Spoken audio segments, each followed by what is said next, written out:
So, false rash. This doesn't exactly look like Daz's den. This is my home place. I have a 1968 Triumph motorbike over under that, and that's my dad's 1966 Triumph 350 Tiger 90. This is our Ferguson Major that we've had in the family for about 30 years. My dad's 135 in various state of repair, but a very, very faithful tractor to us. Has a loader as well that we fit on every now and again for bringing in hay, and various vintage tractor parts hanging up on the walls. There was an awful lot more vintage memorabilia in the shed of mine that I brought to my own shed. So, but this tractor here is going on a tractor road run tomorrow for a charity fundraising event for a local man, and I have some parts that I want to fit to this. This is the Lucas LT57 single headlamp and the fold out side lights. It's a 1953 model, so it doesn't have a lift pump like the later ones, and it has the original aluminium headlamp mounting bracket. It's a tractor that I've owned for a long time, since the year 2000, I think. An old lady was selling this, and she used her son-in-law to drive it to bring in her turf to heat her home, and she changed oil heating, so she asked for the price of a fill of a tank of oil, and that came to £320 at the time. So that's what this was bought for. It replaced a Ferguson 20 TEA, originally petrol, converted to TVO. That was originally 6 volt, so I was working on that with my dad, and then I bought it off him, and then swapped it. We sold it, and then with the proceeds, then we bought this, and it's been here ever since. So I'm not really fond of the idea of painting this, really. There's too much layers of paint already underneath that, and they're all kind of, I suppose, they represent different kind of, it's previous lives, we'll put it that way. So yeah, I have a few little parts here I brought home from Galway. Kigas bits. I want to complete the Kigas system on this. Some original kind of pins and stuff with the brackets. We like all that stuff there. I did up this diesel pump air breather. So that's original. We did that in one of the videos. And what I was on this, I think. Oh, it looks like I actually did manage to put one on. I thought it used to be kind of a weird kind of a pipe on that. But anyway, that is a later one, so we're going to replace that with the earlier one, and that's nicer. We have some brass lads for our battery tray there. A little bit nicer than the bolts, so we'll replace them. See if they actually fit first. So, and this has only been recorded on my mobile phone now, so it might appear a little bit different than the usual Daz's Den, which, to be quite honest, probably aren't very, very high quality videos anyway. So yeah, we'll replace all little small details, but at the same time they all add up. A lot of work done to this tractor over the years. It might look like it's rough and all that, and to be honest with you, I like that about it. But there was a lot of work done to it mechanically. Still a little bit more as well, to be honest with you, to do.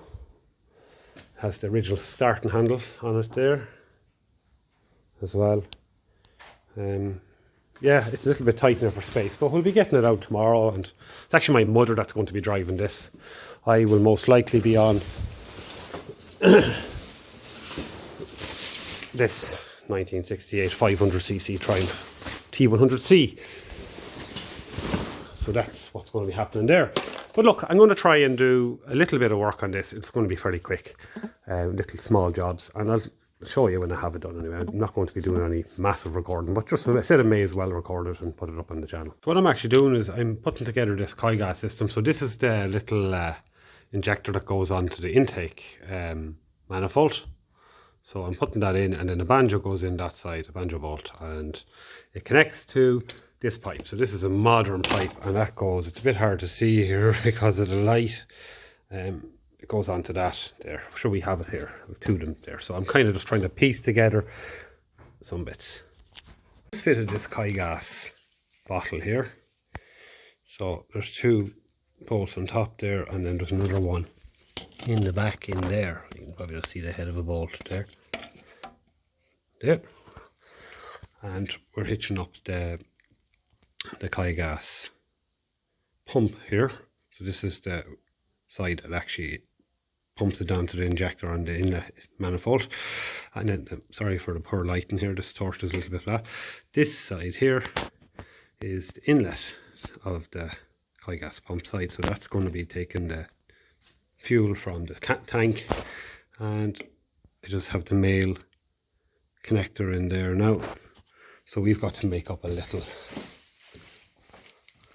bit of pipe here. So I've it marked. I used a bit of wire to measure what we need, and there's plenty of fittings in there to help us get this connected. So this is the length that we need. So we cut the pipe using the pipe cutters here. It just helps cut it nice and neat. And there is a pipe flare kit in the shed here somewhere, but I won't think we'll need it. I'll just go into do my little trick with a Phillips head screwdriver. I think is be the most for this. This is not going to be used. It's only just to make the tractor more complete and original, just like we did with the other 20 diesel there in my own house. It's just a matter of getting the system complete and having it right. So when you lift the bonnet, that it all looks good. There you go. So that's that. So we'll get a screwdriver here now, and nice Phillips screwdriver here.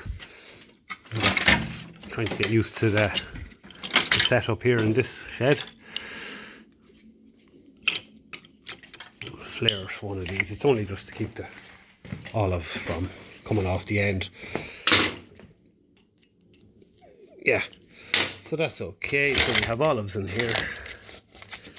So we'll put one on.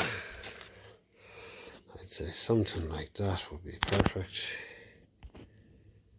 Yeah. Okay. So that's grand. So I'm doing all of this one-handed here. So this is, yeah, so we'll go and check if this actually seals. If not, I have a different olive here in this kind of a shape here. So we'll work out which one is needed. Then we can start to bend this pipe into the shape it needs to be. And yeah, that should be it then. So sorry for the bad lighting here. So we're just bending that around from the tank up and around. It's very hard for it to focus here. And we're just ready with that end there, and that has to go in there. So we just put the fittings on there now, and that should do it. Okay, so I'm over the far side of the tractor now, and this is how we're looking. So we have the pipe coming out of the Kigas tank. It's going around in a curl, and it's going in there. And we have the outlet then on the Kigas pump here, going into a curl, and it's going down to the injector. So that's it. We fitted new footboards. Now, that was the only grey paint I had in my home place. So they're just nice. My mother drives this tractor a lot on the tractor road runs, and it's going on one tomorrow. So yes, I'm happy with that. It's a little bit tight in the shed here, as you can see, but it's not a bad complaint. So yes, so we have a few little bits and pieces here spare to do with the Kigas system. So I just want to make sure I put them back, like this little ball bearing there. Very important to keep him on top of the spring in there. And we have the other fitting there that'll also work. So it's great to be able to bring these other Kigas pumps home. I took off the later air breather for the diaphragm, and I fitted the one that I did up. Probably showed this already. So that's just a nice little period correct, we'll say, part. It's a lovely little tractor, this. I really, as I said, I don't think I could ever bring myself to paint it.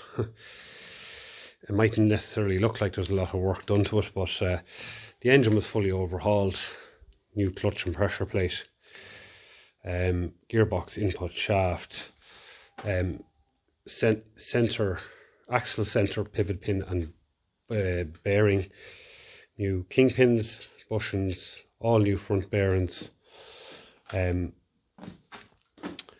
I had to top off it years ago as well, getting well, to be honest with you, I put too heavy a load in the transfer box and I cracked the 4. I cracked around there. It was literally just too heavy. I cracked it, so I had to get a different top. So we got all of that freed up and working.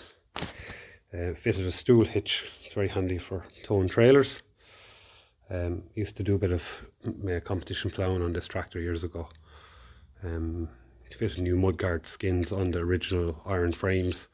Fitted the Butler style headlamp tail lights as well, because this tractor I used to commute to work on a farm before I was legally able to drive a car.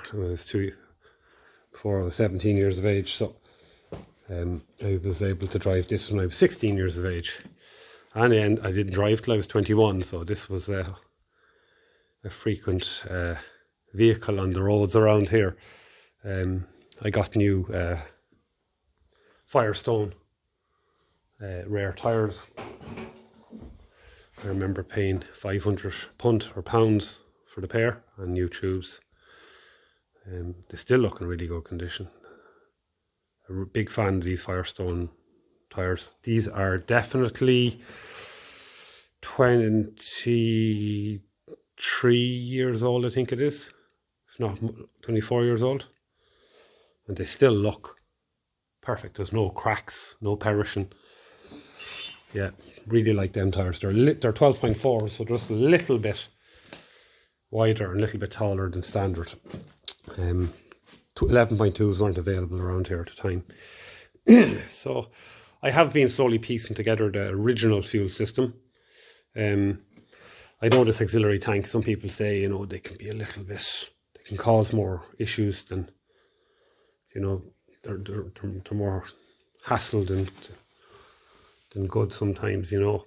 So I have it plumbed in just literally to as far as the tap there. I do plan on trying to at least hook it all up and plumb it, the rest of it in to the point where it looks like it's working, but I don't want it working. I've just fitted a blank in the back of the diesel tank, and there you'll see it there, little UNF bolt, because what was in there was just a pipe that had been pinched, and that's been there since as long as I've owned the tractor, so I don't like the look of that. And because I was fitting the Kigas tank, I didn't want that getting in the way, so I said no, let's just leave that all there the way it's meant to be. Plug that, and I do have the pipe that goes to there as well, so I might actually try and fit that one of the days, but put a bit of JB welding or something so that it stops fuel actually going into this tank as well. And I have a nice original fuel pipe as well that'll go onto that tap, and I might do the same with that JB welder to stop fuel flowing into it, and it actually bolted onto the back of the filter where it should be, so it looks like it's all there, but I don't want that working. Especially that part there. It's nice and original, like the patina on it, but I would imagine it's fairly dirty inside. Yeah, so just trying to get it as complete as possible. This has the original style starter with that starts with the gear stick, not like my other Ferguson 20 diesel. There's years and years of paint on it. I remember taking off that dash just to tap out a few dents. And I remember I had some black paint around, and I must have undercoated it with black paint. So I think the best thing with the likes of this down the road would be to hit it with tinners and get down to the paint underneath that black. And the same with the bonnet as well. I must try and get, sorry, cut off there. I must try and clean that down to the, see what's written on it there. So there's a lot of paint underneath, you know. There was a bad dent there. I remember tapping most of it out. So I think the best idea now, the best option here with this, again, is sandpaper and tinners, and try and get down to the paint that's underneath that second coat, because they're coats of paint that I would have put on as a teenager. I did rebuild the grill with all. I remember putting all the pieces in the grill myself. One by one, I had collected them all up and literally fitted them all in. So let's have a quick look at that.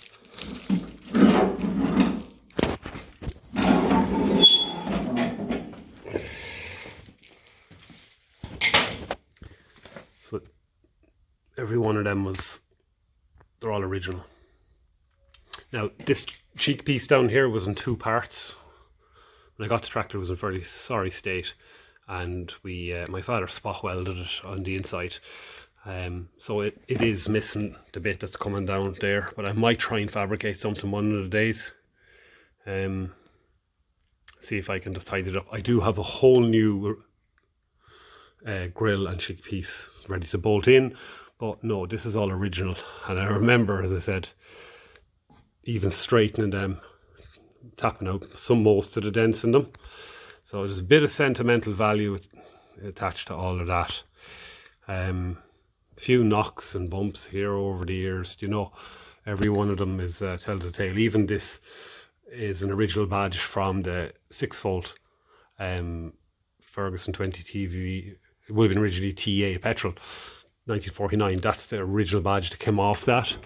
So that is genuine. So all of this is genuine Ferguson. So I don't want to go and mess with that at all.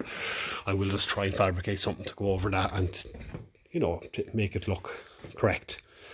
And again, use Ferguson original parts for that. So yeah, I'll keep an eye out for that. New tyres and tubes in the front as well. Ford's a major. That has had a full engine rebuild here. I don't know how many years, 15, 16, 17 years ago. Great tractor. Did a lot of work around here now, in fairness. But yeah, this is definitely one of those things that I just could never see myself selling. But I bought the other Ferguson 20 that you're probably familiar with from the videos in Galway there, because I couldn't really bring this. I didn't want to go bringing this to where I was living. It's kind of attached to my home place here. And it's lovely to come home and use it for pulling in a bit of turf or for going on. There's always road runs on here now. You know, I think nearly some local village clubs hold them every month. So if I was home and they were on, I'd take it out. So it'll be coming out tomorrow on a road run. And last month, it was August bank holiday weekend, it was at a big vintage rally as well. So yeah, it gets out and about. So these are the footboards that came off. They were a homemade job that was on a different tractor, and we put them on just to make it easy to get up and off the tractor. So these will do the trick nicely, and they'll do the trick nicely. They're neat. I probably shouldn't have painted them now the more I look at them, but they were in red rust primer, so they would have really stood out. So anyway, we'll let them get nice and dirty and we'll let a bit of patina build up on them. Here's the vintage road run today. So this is the cars. The tractors are up in the field.